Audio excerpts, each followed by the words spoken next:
facevo vedere un po' il mio arrivo nel Kosovo, quindi vi spiego un po' velocemente adesso come è andata. Sono partita da Skopje, la capitale della Macedonia, e ho dovuto fare un test. Avevo bisogno di un test molecolare, di un certificato che dimostrasse che ero negativa al Covid. Quindi ho fatto il test in realtà a Tetovo, una città vicina a Skopje, dove ero rimasta con degli amici. Ho fatto il test lì, nessun problema, molto veloce. Il test è costato 40 euro, quindi neanche troppo costoso, la metà rispetto al prezzo in Italia.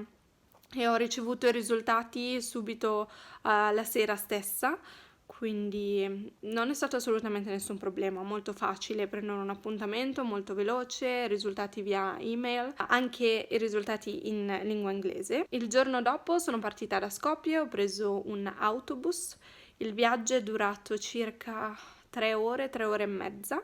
Il biglietto dell'autobus è costato 7 euro. Al confine hanno controllato i documenti, i passaporti e hanno chiesto anche il certificato del test negativo, quindi per fortuna che l'ho fatto, ma nessun problema, non hanno fatto domande o altro, hanno solo chiesto se avevamo un certificato. Sono arrivata direttamente a Pristina, nella capitale del Kosovo, e adesso vi farò vedere un po' la città, com'è la città, raccontarvi un po' della storia, farvi vedere qualche monumento, e starò a Pristina per 2 giorni e poi andrò a Prizren, un'altra città del Kosovo, per altri 2 giorni.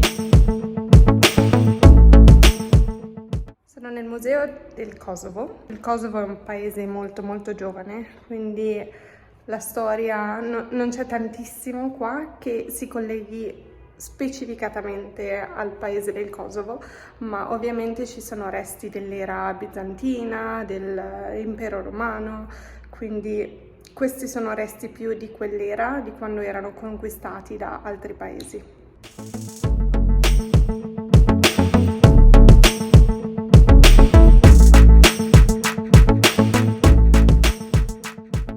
Ok, abbiamo trovato un signore che ci ha spiegato un po' la storia di queste figure, per fortuna, ed è meraviglioso perché sono del 4000 avanti Cristo, sono antichissime. È fantastico e rappresentano un po' la fertilità, la donna. Ci sono alcune figure che rappresentano la donna incinta, come questa qui, ed è fantastico, quindi semplicemente rappresentano sì la fertilità, la ricchezza. Sono fatte di terracotta e sono state create nel 4000 a.C. e scoperte solo nel 1920, se non sbaglio. E questa in particolare è stata creata in Kosovo, quindi rappresenta proprio il Kosovo e Pristina in particolare, è il loro simbolo. È meraviglioso. C'è neanche una che rappresenta un animale, probabilmente un gatto o qualcosa. Forse potete dare la vostra interpretazione. Bellissimo. Ci sono addirittura delle ossa, lo scheletro, incredibile. Quindi la prima parte, la parte del 6000-4000 a.C., sono i resti dell'arte preistorica, dell'età del bronzo, l'età del ferro. Invece questa parte dell'impero romano è più per rappresentare la creazione dell'impero di Albania.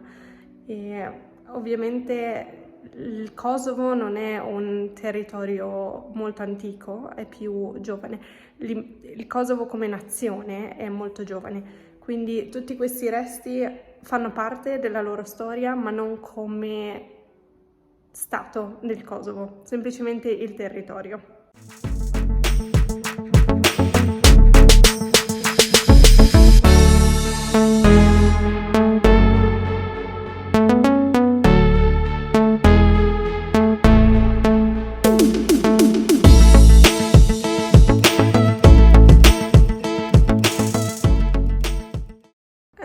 molto pesante il fatto che questa parte della storia, che rappresenta più la storia del Kosovo come nazione, sia caratterizzata al 90%, 99% da armi e ricordi della guerra, praticamente, perché è quello che ha costruito il paese del Kosovo, ed è molto molto triste, molto, molto pesante.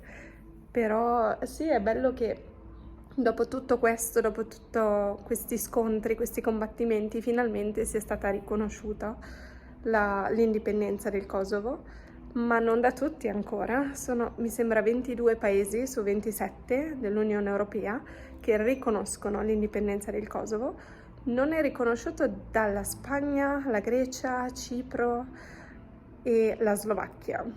Non sono sicura esattamente dei motivi per cui non viene riconosciuta da questi paesi, però ancora mancano. Madre Teresa. E la cosa che mi piace di più di questa opera è che è fatta tutta di zanchette. Incredibile. A quanto pare è stata fatta in 1 anno e mezzo di lavoro ed è entrata nel Guinness World Records. Ecco, perché? Penso sia chiaro perché. Oh.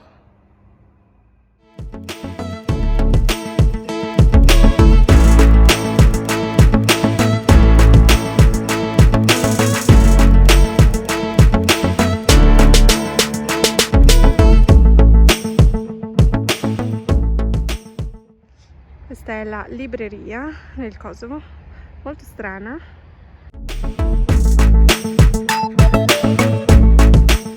Tutta la mattina a girare per la città, sono molto stanca e molto affamata, quindi sono tornata nell'appartamento per mangiare qualcosa e vi faccio vedere l'appartamento perché è meraviglioso.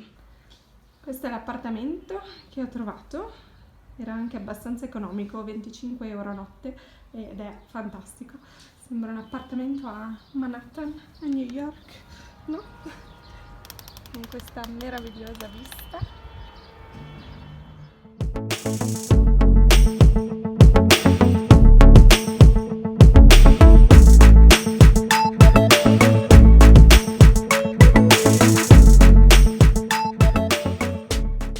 Ok, sono appena arrivata a Prizren. Ieri sera non sono neanche riuscita a uscire dall'appartamento per una passeggiata perché ero troppo distrutta. Quindi questa mattina ho preso semplicemente l'autobus per andare da Pristina, la capitale, fino a Prizren. Un viaggio molto molto veloce, molto facile, era forse un'ora e mezza di autobus e il biglietto è costato 3 euro, quindi super economico, super veloce, nessun problema assolutamente. E l'autobus ha fatto una fermata vicinissimo al centro della città e qui rimarrò in un appartamento che ho trovato su booking.com, 20 euro a notte, abbastanza economico. Sono molto emozionata all'idea di visitare Prizren perché sembra molto diversa da Pristina. Pristina è una capitale, una città, e invece Prizren è più mi è stata descritta come un museo a cielo aperto, quindi sono molto curiosa di vedere questa città che sembra molto molto interessante, molto bella, e sono curiosa di conoscere un po' la storia, vedere cosa c'è da visitare. Non so molto di questa città, so solo che ci sono più di 40 moschee nella città, quindi tantissime, e so che c'è una fortezza. Domani visiteremo la fortezza, invece oggi vediamo solo un po' il centro della città, ci sono dei bellissimi ponti e facciamo semplicemente una passeggiata nella città oggi.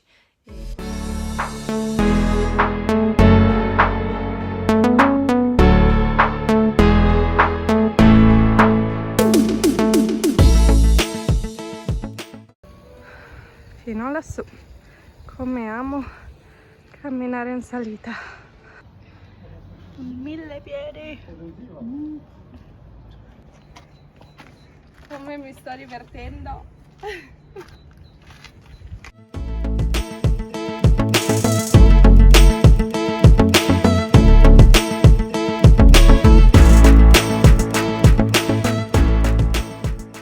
Che meraviglia, ci sono un sacco di papaveri e questi altri fiori non ho idea di cosa siano, ma sono molto molto belli. Ho recentemente scoperto qualcosa sui papaveri, in realtà, sui papaveri della Macedonia, papaveri macedoni. Non ho ancora fatto molte ricerche, quindi non so esattamente se sia al 100% vero. Ho scoperto che i papaveri nella Macedonia sono i più pericolosi perché hanno 14 unità di oppio, quindi vengono usati per medicinali, ma anche illegalmente per creare delle droghe.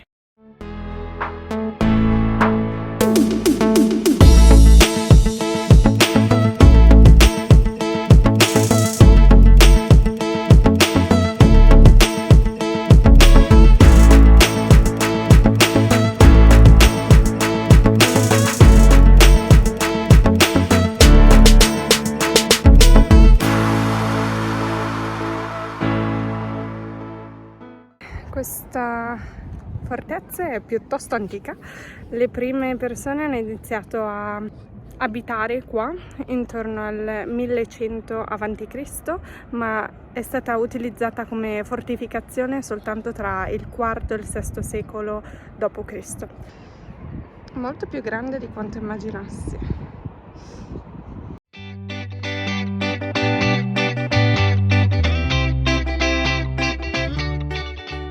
Un tunnel segreto per quando il castello veniva attaccato o circondato e potevano far passare acqua o comunicazioni segreti. Vediamo dove porta.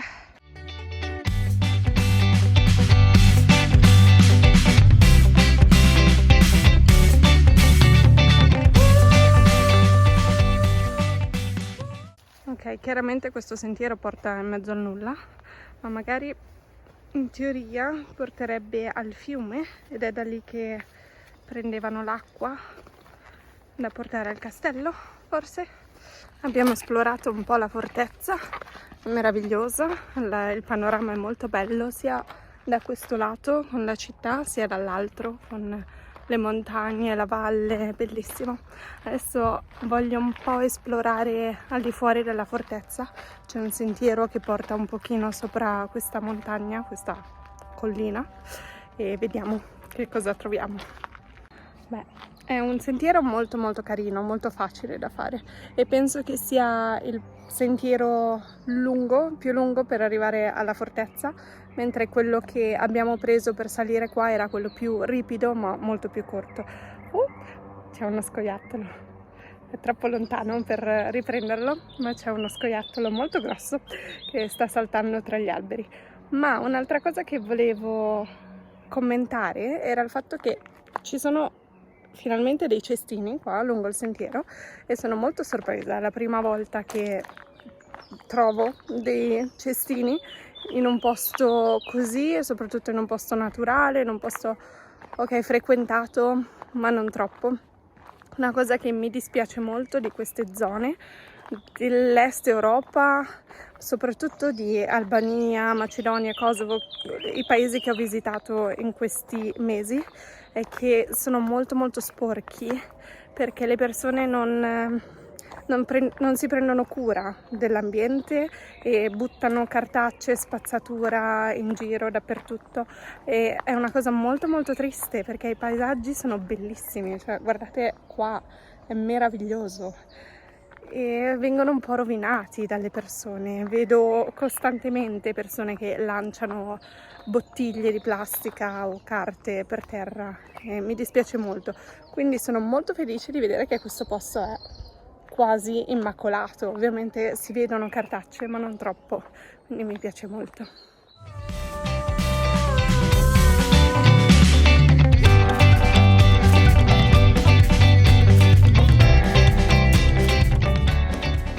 Abbiamo visitato anche Prizren, questo significa che Il tempo nel Kosovo è quasi finito. Il Kosovo non è un paese tanto grande, ma sono sicura che ci sarebbe più da visitare.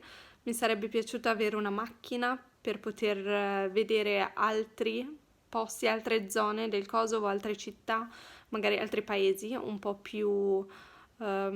meno conosciuti, ma probabilmente ugualmente belli, e soprattutto forse qualche parco nazionale o comunque qualche montagna. Questa sera farò sicuramente un'altra passeggiata in centro, magari mangerò in qualche ristorante nel centro, devo cercare la mia calamita, il mio souvenir. Vi consiglio di visitarlo, molto interessante, molta natura, molto verde, bello.